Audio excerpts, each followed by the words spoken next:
ഇന്നത്തെ നമ്മളെ പുതിയ വീഡിയോയിലോട്ട് എല്ലാവർക്കും സ്വാഗതം. ഇന്നത്തെ റെസിപ്പി എന്താണെന്ന് വെച്ചാൽ പായസത്തിൻ്റെ റെസിപ്പിയാണ്. അപ്പം ഞാൻ ചോറൊക്കെ കഴിഞ്ഞതിന് ശേഷം പായസം ഉണ്ടാക്കാമെന്ന് വിചാരിച്ചു കേട്ടോ, വൈകുന്നേരം കഴിക്കാമല്ലോ. അപ്പോൾ അതിന് വേണ്ടി ഞാനിവിടെ അൽപ്പലീവ മുട്ടായി വാങ്ങിയിട്ടുണ്ട്, അതുപോലെ തന്നെ പാല് വാങ്ങിയിട്ടുണ്ട്, പിന്നെ അടയും വാങ്ങിയിട്ടുണ്ട് കേട്ടോ. അപ്പോൾ ഇത് മൂന്നും വെച്ചിട്ടാണ് നമ്മൾ തയ്യാറാക്കുന്നത്. പിന്നെ പഞ്ചസാര ഇതിൽ ചേർത്ത് കൊടുക്കുക. അപ്പോൾ ഇതേപോലെ ചെയ്ത് നോക്കിയപ്പോൾ നല്ല ടേസ്റ്റ് ഉണ്ട്. അതിനെ ചെയ്യാത്തവരുണ്ട്, ചെയ്ത് നോക്കിയിട്ട് എന്തായാലും നിങ്ങൾക്ക് ഇഷ്ടാവും. ഓണത്തിനൊക്കെ എന്തായാലും ഒരു വെറൈറ്റി ആയിട്ടുള്ളൊരു പായസം നിങ്ങൾക്ക് തയ്യാറാക്കി എടുക്കാൻ പറ്റും കേട്ടോ. ഇതില്ലേ തലേന്ന് നമ്മൾ തയ്യാറാക്കി വെച്ചിട്ട് പിറ്റേന്ന് കഴിക്കാനാണ് കേട്ടോ ടേസ്റ്റ്. ഇനി ഇതാ ഞാൻ ഒരു കുക്കറിൽ കുറച്ച് വെള്ളം എടുത്ത് വെച്ചിട്ടുണ്ട്. അതിലേക്ക് നമ്മൾ അട ഇട്ട് കൊടുക്കുക. അതൊന്ന് തിളച്ച് വന്നതിന് ശേഷം ഈ ഒരു അട ഇട്ട് കൊടുക്കുക. ഇതിപ്പോൾ 200 ഗ്രാം അടാന്ന് കേട്ടോ. ഞാനിപ്പോൾ 2 പാക്കറ്റ് പാലാണല്ലോ എടുത്തത്. അപ്പോൾ ഞാൻ 200 ഗ്രാം അട എടുത്തിട്ടുണ്ട്. ഇനി ഇതൊന്ന് ചെറുങ്ങനൊന്ന് തിളച്ച് വന്നതിന് ശേഷം നമുക്കിതൊന്ന് 10 മിനിറ്റ് മൂടി വെച്ചിട്ടൊന്ന് മാറ്റി വെക്കണേ. 10 മിനിറ്റ് കഴിഞ്ഞതിന് ശേഷം എടുത്താൽ മതി. അപ്പോൾ ഇത് നല്ലോണം തന്നെ ഇളക്കി കൊടുത്തതിന് ശേഷം ഒന്ന് തിളച്ച് വന്നാൽ മതി കേട്ടോ. കുറേ നേരം ഇങ്ങനെ തിളപ്പിക്കേണ്ട ആവശ്യമില്ല. അപ്പോൾ ഇത് തിളച്ച് വന്നിട്ടുണ്ട്. ഇനി ഇത് ഞാനൊരു സൈഡിലേക്ക് മാറ്റി വെക്കുന്നുണ്ട്. വീഡിയോ കാണുന്നവർ വീഡിയോക്ക് മറന്നു പോകാണ്ട് ഒരു ലൈക്ക് തരണേ, എന്തെങ്കിലും ഒരു കമൻറ്റ് ഇടണേ, എന്നാലാണ് യൂട്യൂബ് പുഷ് ചെയ്തിട്ട് പോകുക കേട്ടോ നമ്മളെ വീഡിയോ. ഈ ഒരു കുക്കർ അടുപ്പിലേക്ക് വെച്ച് കൊടുത്തിട്ടുണ്ട്. തീ കത്തിക്കും.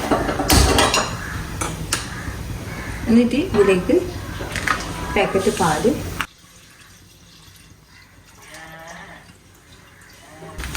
കുറേശ്ശെ വെള്ളവും ഇതിലേക്ക് വെച്ച് കഴുകി വെള്ളം വെച്ച്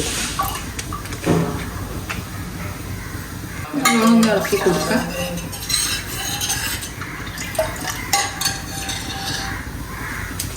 ഇതിലേക്ക് മുട്ടായി ചേർക്കും. ഒരു പാക്കറ്റ് മുട്ടായി ഇതിലേക്ക് ഇട്ട് കൊടുത്തിട്ടുണ്ടേ. അപ്പോൾ ഇത്രയും മതിയാവും. ഞാനൊരു പാക്കറ്റാണ് ഇട്ട് കൊടുക്കുന്നുള്ളൂ. അതൊന്ന് നല്ലോണം തന്നെ ഇളക്കി മിക്സാക്കി കൊടുക്കുക. അതൊന്ന് ഉരുകി വന്നോട്ടെ. ഈ ഒരു നേരം കൊണ്ട് അടുപ്പിലേക്ക് വെച്ച് കൊടുത്തിട്ടൊന്ന് തിളപ്പിച്ചെടുക്കാം.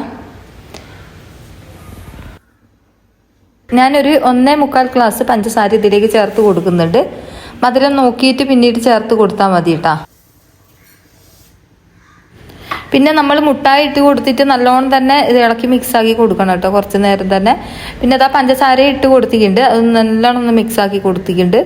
പഞ്ചസാരങ്ങൾക്ക് മധുരം എത്ര വേണം അത്രയും ഇട്ട് കൊടുക്കാൻ. അപ്പം മധുരം കൂടുതൽ വേണ്ട ഒരു 2 ഗ്ലാസ് പഞ്ചസാര എടുത്താൽ മതി കേട്ടോ. അപ്പോൾ ഞാനൊരു 3/4 ഗ്ലാസും കൂടി ഇതിലേക്ക് ഇട്ട് കൊടുത്തിട്ടുണ്ട്. ഞാനൊരു ഗ്ലാസ്സാണല്ലോ ഇട്ട് കൊടുത്തത്. അപ്പോൾ അതും കൂടി ഇട്ട് കൊടുത്തിട്ട് ഒന്നും കൂടി ഞാൻ ഇളക്കി കൊടുക്കുന്നുണ്ട്. അപ്പോൾ നല്ലോണം തിളച്ച് വന്നിട്ടുണ്ട്. അപ്പോഴേക്കും നമ്മളെ അട ഇവിടെ റെഡി ആയിട്ടുണ്ട്. ഇതേപോലെയാണ് നമുക്ക് കിട്ടിയിട്ടുള്ളത്. ഇനി ഇതിൻ്റെ അകത്ത് കുറച്ച് പച്ചവെള്ളം ഒഴിച്ചിട്ട് നമുക്ക് കുറച്ച് അരിപ്പയിലേക്ക് ഒഴിച്ച് കൊടുത്ത് ഒന്ന് ക്ലീൻ ആക്കി എടുക്കുക. ആ ഒരു കൊഴുപ്പില്ലേ, കൊഴുത്ത വെള്ളം അത് പോകണേ.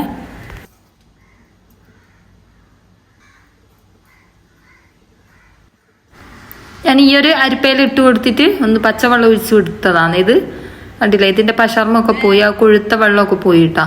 നല്ല തണുത്ത വെള്ളം തന്നെ ഒഴിച്ച് കൊടുക്കുക. ഇനി ഈ ഒരു തിളച്ച പാലിലേക്ക് നമുക്ക് ഈ ഒരു അട ഇട്ട് കൊടുക്കുക. എന്നിട്ട് നല്ലോണം തന്നെ മിക്സ് ആക്കി കൊടുക്കുക.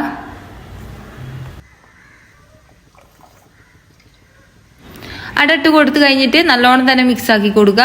മധുരം പാകത്തിനുണ്ടോ നോക്കുക.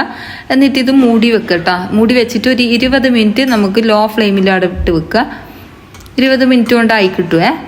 അപ്പോൾ ഞാനിതൊന്ന് മൂടി വെച്ചിട്ടുണ്ട്. ഇതിൻ്റെ വിസിലിട്ട് കൊടുക്കണം കേട്ടോ. വിസിലിട്ട് കൊടുത്തതിന് ശേഷം ഒരു 20 മിനിറ്റ് ലോ ഫ്ലെയിമിൽ ഇട്ട് വെച്ചാൽ മതി. ചിലപ്പം വിസിലടിക്കും. ഇതിനൊന്നും വിസിലടിച്ചിട്ടില്ല കേട്ടോ. ചില ടൈമിന് 1-2 വിസിലടിക്കാൻ ചാൻസ് ഉണ്ട് കേട്ടോ. അപ്പോൾ ഇത് വിസിലടിച്ചിട്ടില്ല. അപ്പോൾ ആയിട്ടുണ്ടെന്ന് തോന്നുന്നു. ഇനിയിപ്പോൾ ഞാനിത് വെള്ളത്തിൻ്റെ അടിയിലേക്ക് വെച്ച് കൊടുത്തതിന് ശേഷം എടുത്തു കൊണ്ടുവരാം. അപ്പോൾ നമ്മൾ തുറന്ന് നോക്കിയപ്പോൾ കണ്ടില്ലേ, ചെറുങ്ങനെ ഒന്ന് കളറൊക്കെ മാറിയിട്ടുണ്ട്. ഇതിൽ നമ്മൾ മുട്ടായി ചേർത്തത് കൊണ്ട് തന്നെ കളറൊക്കെ ഒന്ന് മാറി നല്ലൊരു ടേസ്റ്റ് വന്നിട്ടുണ്ട് കേട്ടോ.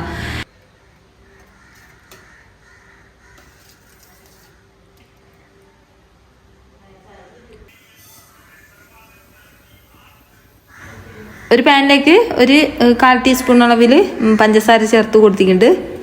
അതൊന്ന് നല്ലോണം ഒന്ന് മൂത്ത് ഒന്ന് ഉരുകി വരുന്ന സമയത്ത് നമുക്കിതിലേക്ക് നെയ്യ് ചേർത്ത് കൊടുക്കാം. പഞ്ചസാര കരിഞ്ഞു പോകാണ്ട് ശ്രദ്ധിക്കണേ. അപ്പോൾ ഇതേപോലെ ഞാൻ നല്ലോണം തന്നെ ഇളക്കി കൊടുത്തിട്ടുണ്ട്. കളറൊന്ന് നല്ലോണം ഒന്ന് മാറി കിട്ടിയാൽ മതി കേട്ടോ. ഇത് കരിഞ്ഞാണ്ട് ശ്രദ്ധിക്കുക. ഇതിലേക്ക് കുറച്ച് നല്ല നെയ്യ് ചേർത്ത് കൊടുക്കുക. എന്നിട്ട് നല്ലോണം തന്നെ മിക്സ് ആക്കി കൊടുക്കുക. പെട്ടെന്ന് തന്നെ ആയിക്കിട്ടേ.